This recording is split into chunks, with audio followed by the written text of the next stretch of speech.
everyone, I am Assistant Professor Urmi Shah from IT ICT Department of LJ Institute of Engineering and Technology. In the previous session, we started with data networks. Data networks is unit number 5 of Telecommunication Engineering subject. In this session, we are going to cover the newer topics of data networks. So let's begin with the topics that we are going to cover today. Following are the topics that I am going to cover in this session. The first topic is data rate for noisy channel. The second topic is data communication architecture.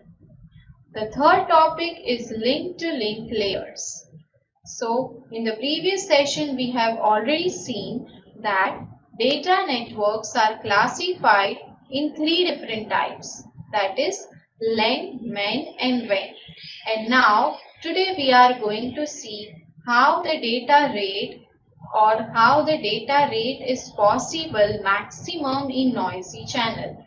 Last time we had the derivation or we had the formula for maximum data rate for noiseless channel, that is R is equal to 2H log V to the base 2 VPS, that we have seen. In today's lecture, we will move further with the architecture of data communication and what are the layers involved in this. So let's start with the session. The first topic is data rate for noisy channel. In the previous section, we have seen that data rate for noiseless channel was R is equal to H, 2H log to the base 2 V. V was the number of discrete levels in a signal and the unit was bit per second. Here for noisy channel, there is a slight variation in the formulation or in the mathematical expression, that is RB is equal to capital H log to the base 2 1 plus S by N. Here S is the signal to noise ratio, that is S by N. How much signal can be retrieved based on the noise present in the channel, that is signal to noise ratio. H is again bandwidth of the channel and R is the maximum obtainable data rate or maximum obtainable bit rate. Now here the absolute maximum data rate is obtained in a noisy channel because the difference between two adjacent signal level is increased. For a noisy channel affected by random or thermal noise, the maximum data rate is given by this Shannon's formula, that is RB is equal to H log to the base 2 1 by 1 plus S by N. RB is the maximum obtainable bit rate, H is the bandwidth of channel and S by N is the signal to noise ratio of channel.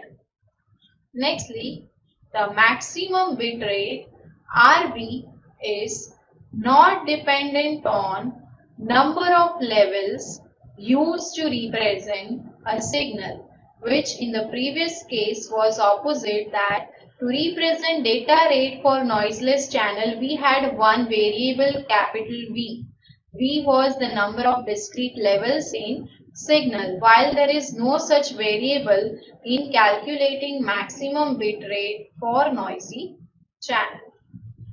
For a telephone channel, signal to thermal noise ratio is approximately 30 decibel, that is a ratio of 1000, and capital H is equal to 3 kHz. Maximum bit rate RB is computed as RB is equal to 3000 log to the base 2 1 plus 1000, that is equal to 30,000 VPS. VPS is our bits per second. Further, there are two aspects of data rate in voice channels. The two aspects are band rate and bit rate. Band rate is widely used in noiseless channel. Bit rate is widely used in noisy channel. These are the two rate parameters which are used for noisy channel. The band rate and bit rate are related as RB is equal to R cross N. RB is the maximum bit rate, capital R is the band rate, small n is the number of bits required to represent signal levels. Then the next topic is modem. What is the use of modem in public switch telephone network or in data communication network? Different modulation techniques such as amplitude, frequency, phase are widely used in designing of modem. In the previous semester, you have studied analog and digital communication subject. In that subject, we have seen different types of modulation scheme like AM, FM, PM, amplitude modulation, phase modulation, frequency modulation, delta modulation, digital modulation, pulse code modulation. All these things we have seen, these are widely used in designing of modem circuitry. A series of standards known as V series is defined by CCITT for interfacing DTs and DCs operating under PSTN. Now DT is data technical equipment and DC is data communication equipment. It is operating under PSTN, that is public switch telephone network. So this is the purpose why modems are used. Further, coming to data communication architecture, we are using the most widely used, that is ISO OSI Reference Model. ISO OSI refers to International Standardization Organization having open system interconnection. ISO OSI standard describes a method of interconnection and architecture for data communication network. ISO OSI standard specifies layered communication architecture. Also, the method of interconnection of system, subsystem and layers is described by these ISO and OSI standard. It has three different interconnection methods. First is system. One or more standalone computers can be integrated over here. The next is subsystem, a part of system that is logically independent. Third one is layer. Layer is composed of subsystem of same rank of all interconnected system. So these are the three part of ISO OSI model having its communication layered architecture. Further, you can see there are 7 different layers in data communication architecture based on ISO OSI model. Layer 1, 2, 3, 4, 5, 6, 7. Each of them are having a specific role. The function in a layer performed by hardware system or software packages are known as entities.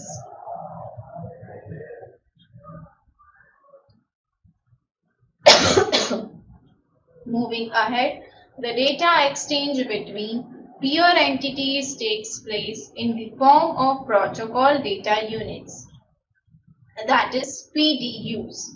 Protocol, control information and user data are the two different parts of data communication architecture.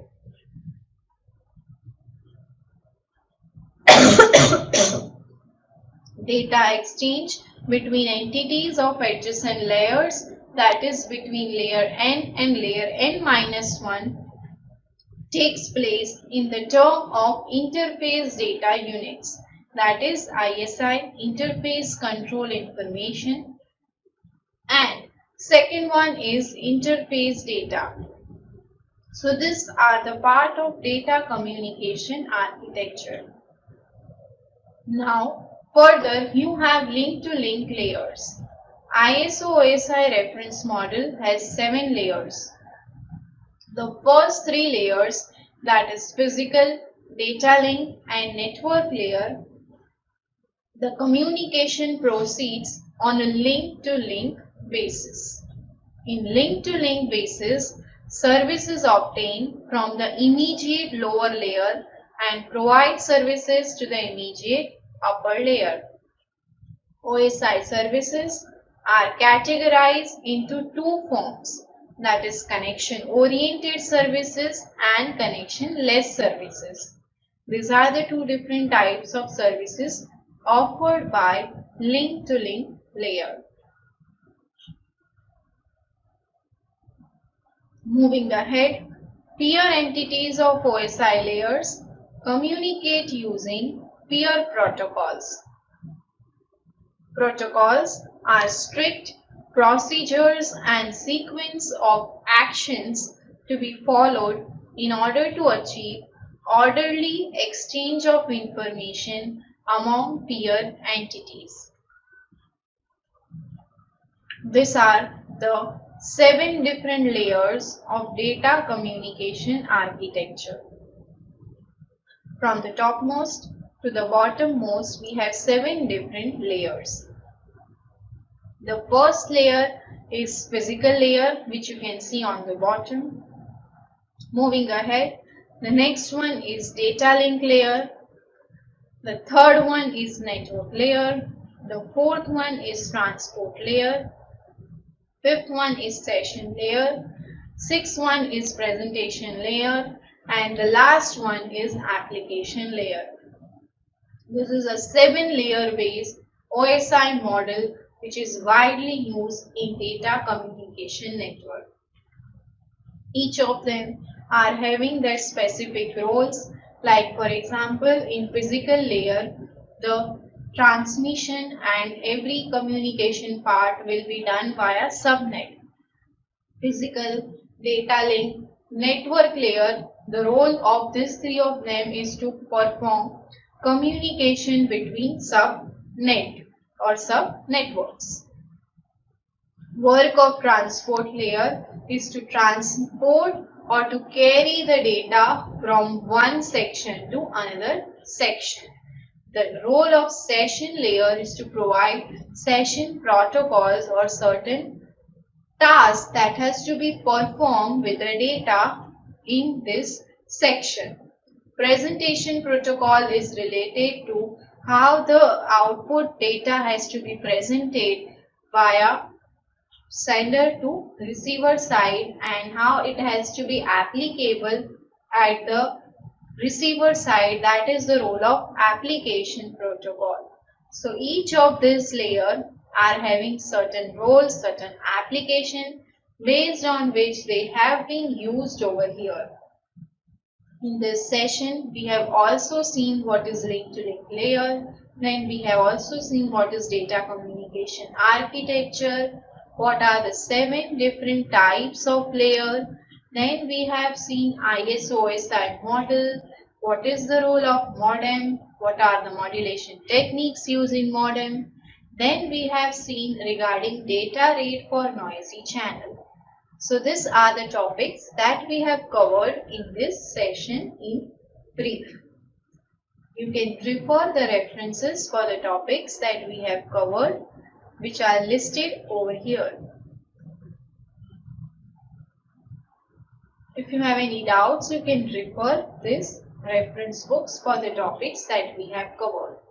Thank you very much for watching this session. In the upcoming session, we will be moving further or we will be progressing further with data networks having description of different communication architecture layers which are involved in data transmission from one section or from one system to another system. Also, we will be learning about how different layers, that is link to link and layer, are applicable in our data transmission in telephonic system. Thank you very much for watching this session. Thank you.